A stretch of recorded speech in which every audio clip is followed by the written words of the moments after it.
have been here before everybody else. So I kind of started off just fun fishing, and um, it kind of evolved, and I got addicted to it. It's just like hunting. It's just like anything anybody likes to do, and things cost a lot of money, unfortunately. So that's kind of why I'm putting this seminar together. Is if it could save some people some money, skip a couple steps, save people some money, have a couple steps that you could skip. I kind of want to bestow that upon people. So,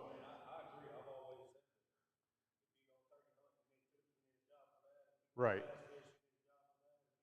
right, exactly. So, kind of one thing led to another. I actually am originally from Connecticut, and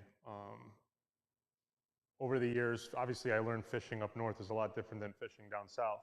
So, work kind of brought me down south. I moved to Florida, and I learned very quickly that I was kind of out of my element, being, you know, fishing different types of water, different strain of bass. There's a lot you learn over time, and so one thing led to another, it evolved, and I just got into tournament fishing full time. I like to say it's full time, even though I have a full time job. Um, and so every day, you really get out of this sport what you're going to put into it, but you're also going to get out of it who you surround yourself with. So if you surround yourself with good people, people who bring out, your best side, push you, you're gonna succeed and you're gonna evolve because you can get humbled very quickly, very quickly. I just fished a tournament last weekend, and everybody's got their fisherman story. I lost the big one, you know, but when you go to a lake and you try to break down a lake and you put a lot of time and effort into like, okay, I found fish. This is what I'm going to do on tournament day, and then you go out and you fish and you catch 2 of your 14 fish, and you lose 12 fish, including your personal best that you've ever caught, because it jumps and it spits your hook. It can really shut you down. And that's what happened to me last weekend. So instead of, being all bent out of shape about it, I had to look at why I lost my fish. And it could be something as simple as using a certain rod or the way I played the fish and so what you do is you go to your friends, and this happened to me. What do you think? Oh, I'd use a longer rod. You know, you're horsing the fish, you're ripping the hook out of the mouth. So it really pays to have a good core network when you're doing these type of things. Um, but kind of back to when I was first getting started. So obviously I had those the sit on top kayaks, and obviously they're not really meant for fishing. They're just pleasure kayaks. So got rid of those, and I got into an Old Town 106. Great kayak, and these new kayaks nowadays, they are they're meant for you to be able to stand up on it.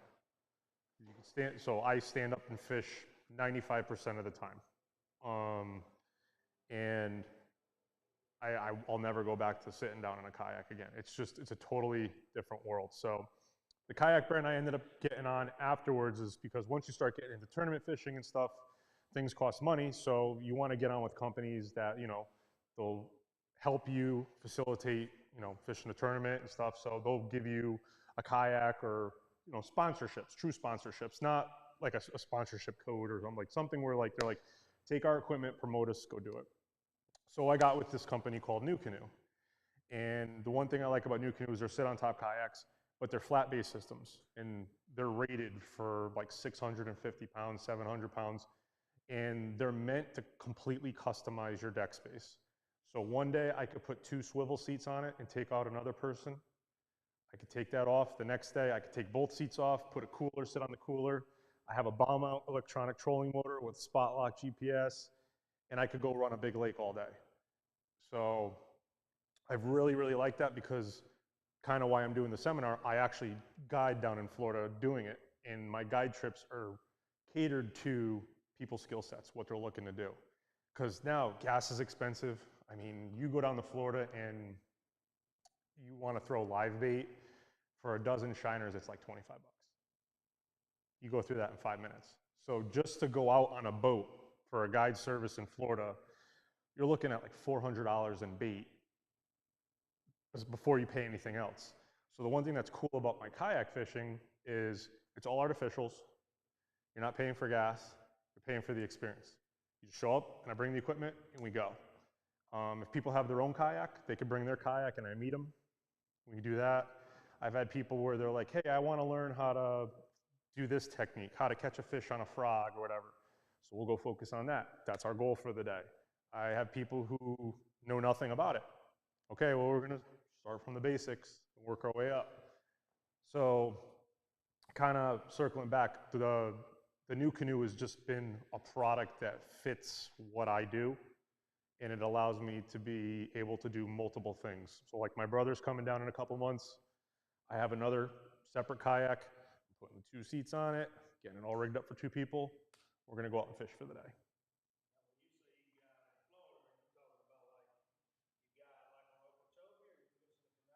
Anywhere, anywhere. Because of the way I have my kayak set up, we run the lithium batteries, we have the motor. And that's the kind of, I'm going to get into the pros of kayak fishing, but one of the pros I'll talk about is we can get into areas where big boats can't. So I don't necessarily need to go to a boat ramp in Okeechobee. You know, we could go, they have specific kayak ramps we can go into, so there's a lot more nooks and crannies you can get into with a kayak that just big boats physically can't.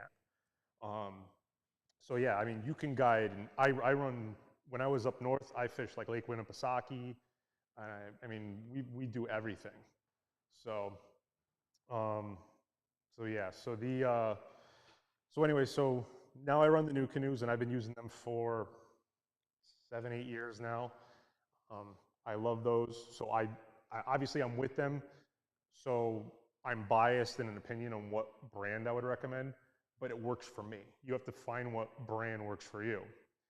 So had I known back then what I know now, you're going to go into these vendor booths and go to, how many of you have gone to a booth and they're like, these are the best jigs on the market, this is the best kayak on the market, this is the best battery on the market, this is, it's what your opinion is of it. You know what I mean? So like right now I'm here working with a rod company that I've been with because they're friends of mine. I love the rods.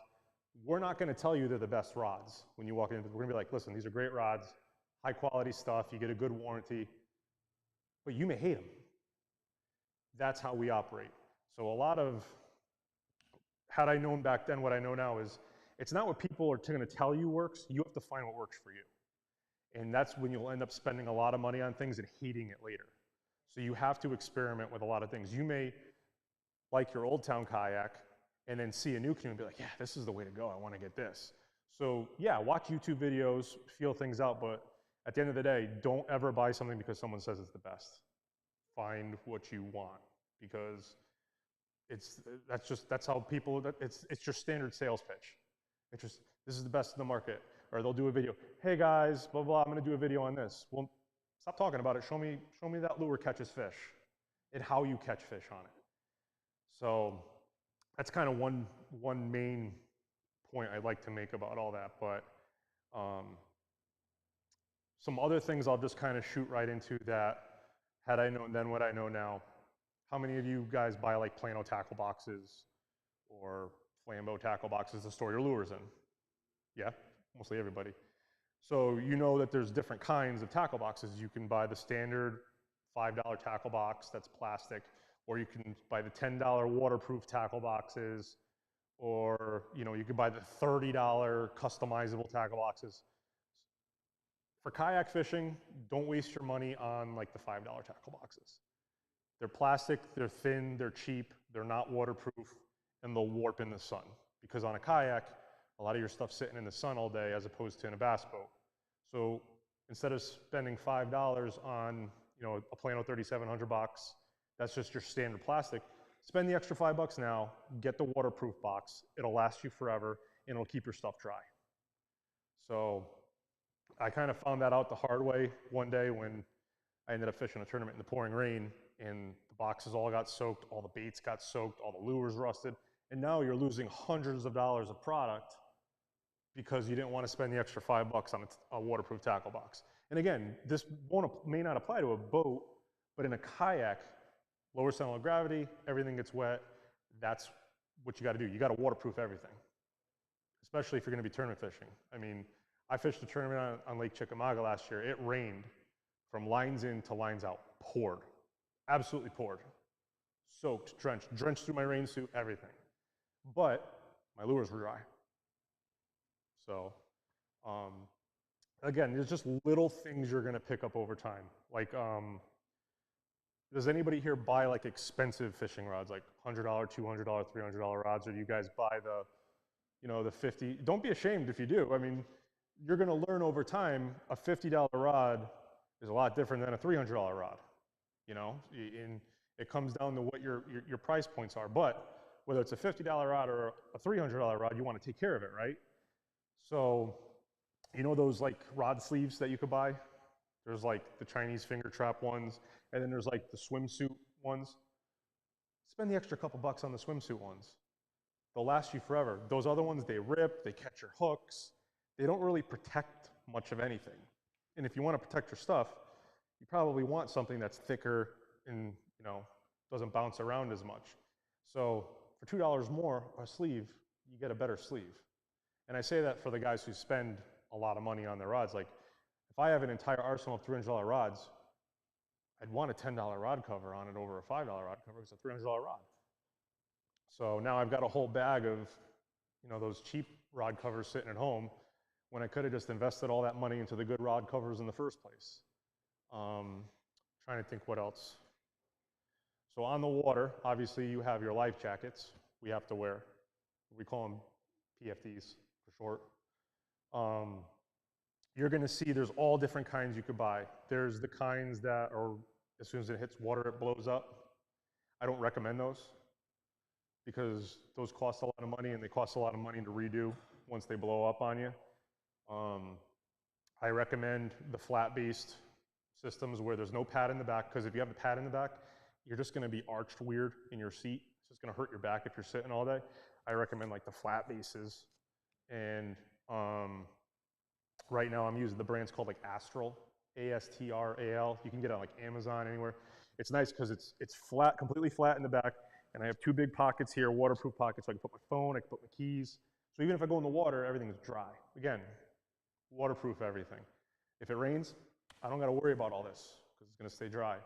So costs the same amount as any of the other brands, but again, I found what worked for me with that. Does anybody have any specific questions that I can answer about kayaking? Because again, it's such a broad topic, so I'd rather be able to pinpoint specific questions that people have about this. No? No? Okay. So anyways, this is probably going to help your son out a lot and save you a lot of money too, because he's going to want the more expensive stuff right off the bat. And yeah, so I mean, that's pretty much the gist of it, especially because a lot of it seems like it's a lot of people just getting into, you know, the basics of it. Keep the kayaks out of the sun. You guys are up here in Tennessee. See, I'm in Florida, so I'm in the heat all the time. So if I leave the kayak out and it's not on a flat base, it's just gonna, plastic warps. So take care of your kayak, keep it out of the elements, put a cover on it. Don't leave it out like in the snow. I know you guys will get snow up here, right? Every once in a while. Yeah, but you guys get cold weather. I think last year at the show it was like 20 degrees or something like one day. You know, just try to take care of your stuff, and because everything is subject to getting messed up from the elements. If you do end up saltwater fishing, make sure you hose everything off, because the salt water will deteriorate everything. Yeah, so I mean, unless anybody doesn't have any other specific questions, I mean, power. Okay.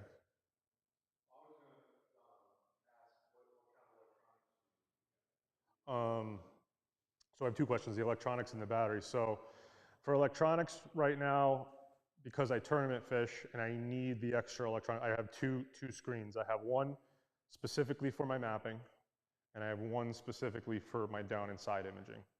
So this way I can keep track of where I'm going here, and I can see what's going on underneath me. It just makes it easier. So lithium batteries are the way to go, no matter what nowadays, because they're lighter and but unfortunately, they're more expensive.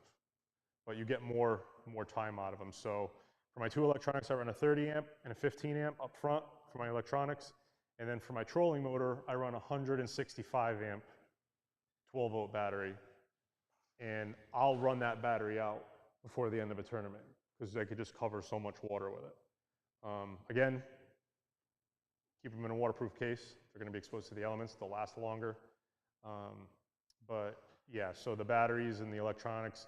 And again, you're going to have Garmin, Lowrance, Humminbird. You got to find what works for you. I run a Humminbird for my mapping and a Lowrance for my down inside, just because I like the Lowrance because it's touchscreen. So I can kind of do what I'm doing where the map, I just can just set it and forget it and look at it. Trying to think what else. Oh, has anybody ever heard of Life 360? It's an app for your phone. I recommend that for any kayak fisherman for their significant other. It's free, you download it, and you can kind of set up your family on it. And what's cool, like for my wife, what we do is she's like, oh, where are you going fishing today? I'm like, here. She goes, okay, I don't know where that is. But she can see on the map exactly where I am on the water. So if God forbid something happens, she can see where I am with my phone. So I do recommend that. I've actually run tournaments and I've had guys flip their kayaks, and I was able to see where they were because when we run a tournament, I'll invite the guys into the tournament fishing group, and this way, if there's an emergency, they hit it, and I could see where they are. So if we have to send a boat, we had one where we had to send a boat to go get somebody because they got kind of stranded out there. And that's another thing. With a lot of these newer, more expensive kayaks, because of the base that they build, you're going to fall off your kayak before you flip your kayak. Like now it takes a lot of effort to flip your kayak. I had a tournament where I was fishing in Pennsylvania last year, and I slipped and I fell out of my kayak. I was fishing the Susquehanna River, and I got stuck up against the shoal. So while I'm standing up, I stuck my foot out to kick myself off. Well, it was covered in like moss or muck, and I went straight in, forward, feet up in the air. The kayak didn't move because I was on spot lock with my motor. So these kayaks aren't meant to flip. They're not. You're going to fall off before anything else happens. Trying to think of what else. That Life 360, the waterproofing, transporting.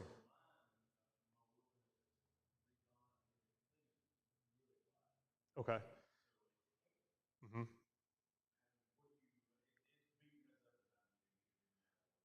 So when you transport your kayaks, are you putting them in the bed of your truck? Okay. So you have a trailer or a truck? I'm sorry, trailer. Um, so you don't keep the kayak on your trailer 24/7?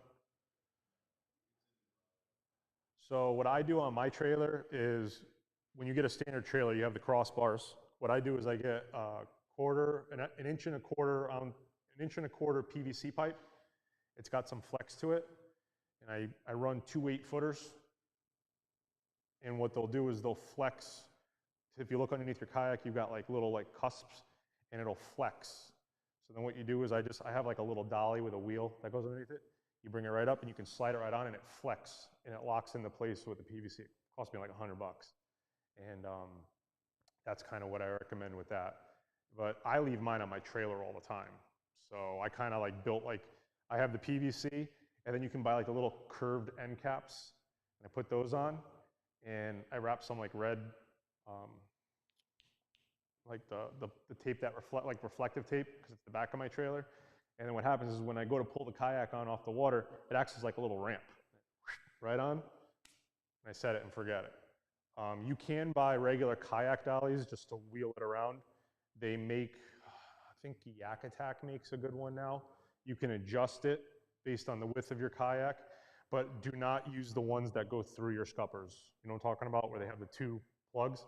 There's been a lot of nightmares where those are cracking the scupper holes, the plugs of kayaks, especially with these kayaks now because they're really heavy. So yeah, that's what I would do. Yak Attack, and then there's another one, a Boondocks, I think makes it. It's like a dolly. Anything with foam. Foam is better than plastic on plastic. So even on the PVC, I get the the PVC that's laid on my trailer. I bought like the boat carpet, and I wrapped the PVC on it so that it's not plastic on plastic. It's kind of resting on the carpet. I know it sounds cheesy, but you can see the difference when you take care of things like that. Just because my kayak is probably 120 pounds with nothing on it, and then with all of my equipment on it, my gear, I probably got to be pushing at least 400 pounds, 450 pounds with me on it, because I'm about 2.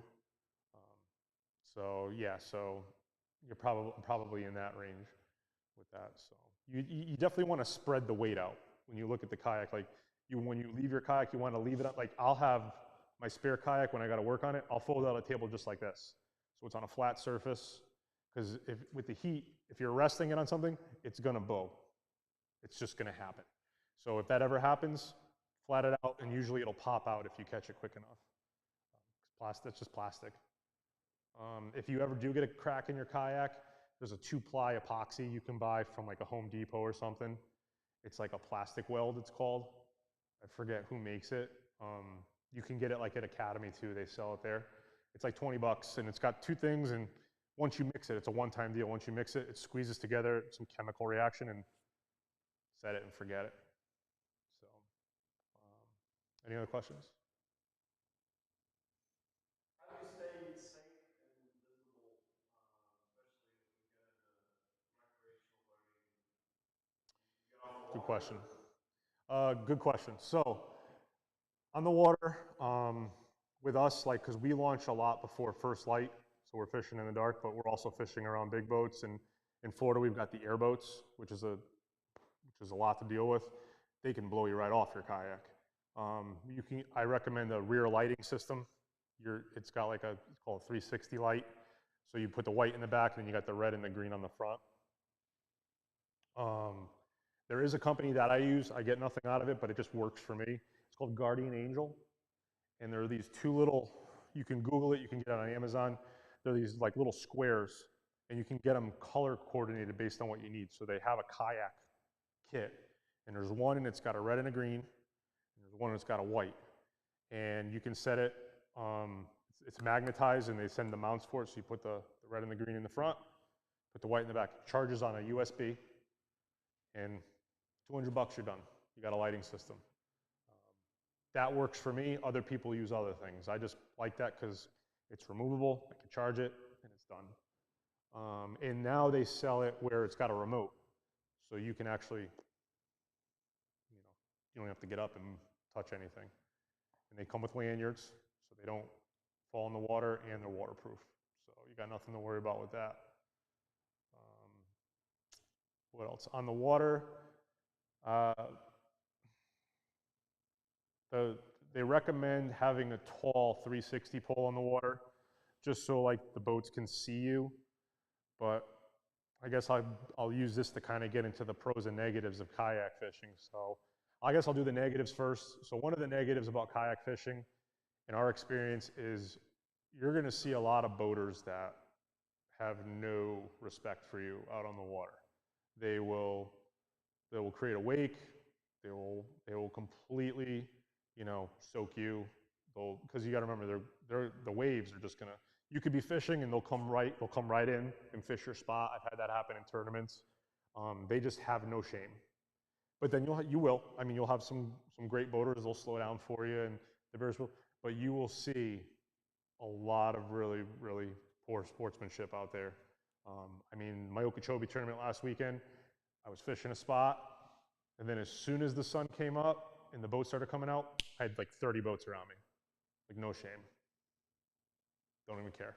Just wakes, and they just don't care. So that's definitely one negative to it. But ironically, with the kayaks nowadays, I actually towed a boat in on my kayak, a bass boat in. They had mechanical failure, and they didn't have a trolling motor, and I was actually able, with my bow mount motor, to hook him up, pull him off the sandbar, and I brought him in. So these kayaks are very durable, and they have a lot of power. So again, you'll meet a lot of good people out there, but you're gonna meet a few bad for sure. So prepare yourself for that. But the pro, you don't, if you're just fun fishing and you're going out on the weekend, you don't have to really go anywhere big boats go in, because you can go in all different spots where big boats can't go. So that's definitely a pro. A pro is definitely the money. I mean, you can pretty much buy a house now for what you pay for a bass boat, if I'm not mistaken. Kayaks are still expensive. My rig is probably $5,000 or $6,000 between the motor, the kayak, the trailer. I mean, tournament expenses. It is a lot of money, but it's a fraction of what a big boat. And again, a big boat, something goes wrong, and you got to have something fixed. It's probably going to cost you a lot of money. You know, a kayak, it's either a crack or it's something wrong with your motor, your motor guide, and not going to cost you that much. Trying to think. Down in Florida, I get a question all the time. How are the alligators? They don't bother you for the most part. Do you guys have alligators up here? No? Okay. Okay, yeah, down there, it's like, you can, you go out there before first light, you shine a light, and it's just red eyes everywhere. They don't bother you much. The juveniles will go after your topwater baits. I did have one bite my paddle one day. I have a picture to prove it. It was not fun, but I think I kind of just went over its nest, and it kind of just went away. It took me a minute before it actually sunk in what happened. Florida, you can open carry to protect yourself from the wildlife. I don't know how it is up here. Yeah, I mean, again, it's whether you like it. It's an acquired skill, and I really like it a lot. A lot of our tournaments, it's just growing. It's just unbelievable how much it's growing. Our last tournament, our last national tournament was, I think, last weekend. First place paid $14,000. We had 258 kayaks fish it on Lake Murray, South Carolina. Yeah. The championship in 2 weeks at Lake Tenkiller in Tennessee, which is our kayak classic, which mirrors the Bassmaster Classic. They just put us on a different body of water. I think the first place payout's going to be around $40,000 or $50,000. So the money is really, really there to win if you can dedicate your time, and you can. But there's hidden fees: travel, gas, housing. You want to pre-fish. The tournament entries are expensive. So it's just, when you see that and you subtract the amount of money you win from that, the question is it worth it? And it is becoming worth it, because these payouts are definitely growing. And you're seeing a lot more influencers as opposed to pro staffers, that are handling stuff, where you're watching a video about a guy catching a fish saying this is a great product, as opposed to just a bunch of staffers using codes telling you it's the best in the business. So you're seeing a lot of companies now transitioning to paying influencers, as opposed to worrying about their staff and giving out a code. So it's definitely growing. So, any other questions? If that's it, that'll be it for me, guys. I appreciate you guys coming out and taking the time. Like I said, do you have one more question? On the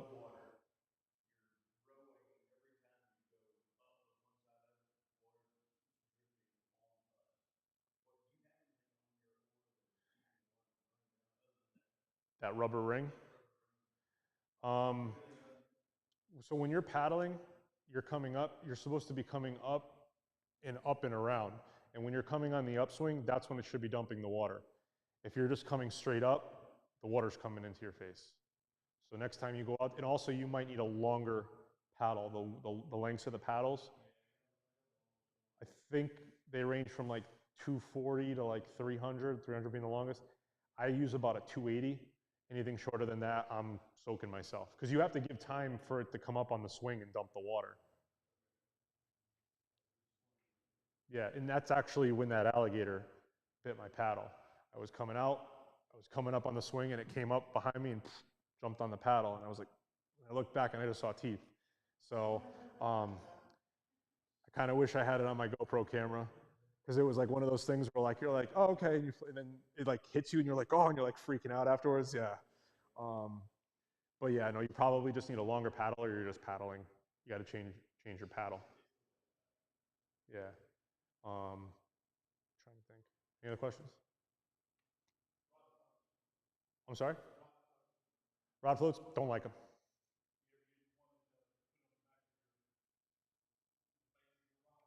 No. I know what you're talking about.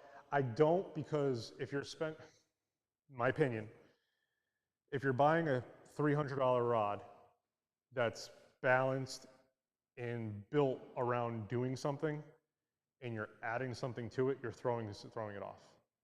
Make sense? So you have people that will love them. I don't like them, just for that reason. I mean, because you're altering the balance of the rod. I mean, I've lost rods. I've been fishing for 12 years on a kayak. I've lost one rod and reel, and I was able to get it back. So it doesn't happen a lot unless you're very. It's on you if you lose it. I mean, I fish hard. I mean, I've dropped rods in the water, but I'm just cognizant that if I do it, I'm acting quick. But I've never. People have lost stuff because they flipped their kayak. We've had that, but in terms of just losing stuff, no.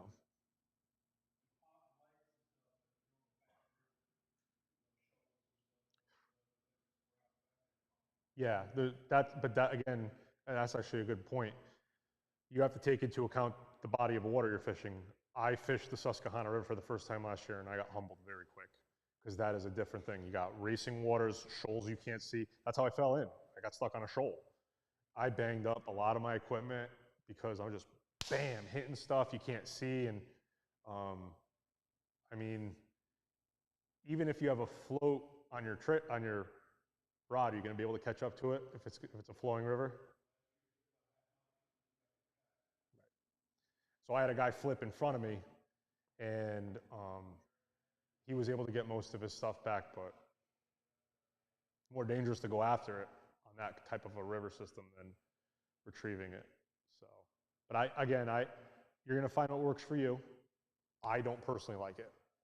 I think it messes with the rod, especially when I'm spending so much money on something like that. So, any questions?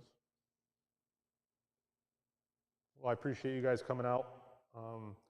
As I kind of mentioned yesterday, it was a very slow day, so we didn't have anybody here. So it was nice to have some people show up today. I don't think any of really our seminars had anybody yesterday. There was like nobody here because of the rain.